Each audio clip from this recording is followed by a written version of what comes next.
ఓ దేవుడా, దయగల దేవుడా, అడగకుండానే ఈ మానవ జన్మ ఇచ్చావు. గీసుకోవడానికి కూడా అవసరం లేని గడ్డాన్ని ఇచ్చావు. వెనక చేరి వెన్నుపోటు పొడవడానికి మంచి మామను ఇచ్చావు. ప్రజల కన్నీళ్లు పాలగా మార్చుకొని తాగడానికి హెరిటేజ్ను ఇచ్చావు.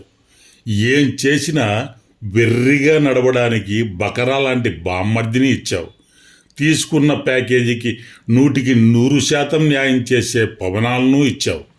ఎన్ని ఎధవ పనులు చేసినా ఆకాశమంతు ఎత్తడానికి తోక పత్రికలను ఇచ్చావు.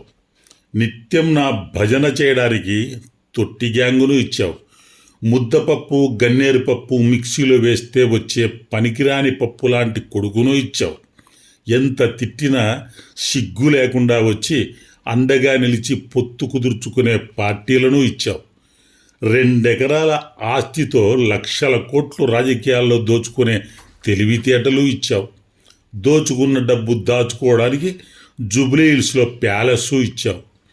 నీ వెనక చేరి వెన్నుపోటు పొడిచి నీ స్థానం లాక్కుందాము అనుకునే లోపే బుల్లెట్ లాంటి జగన్ను పోటీగా ఇచ్చావు.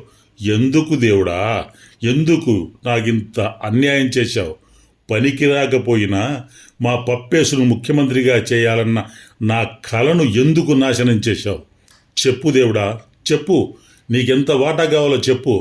లేదంటే దేవతల పంచన చేరి మీ సంసారాల్లో కూడా కలతలు రేపుతా. ఆ విధంగా ముందుకు పోతా. బ్రీఫ్ ఫుడమే.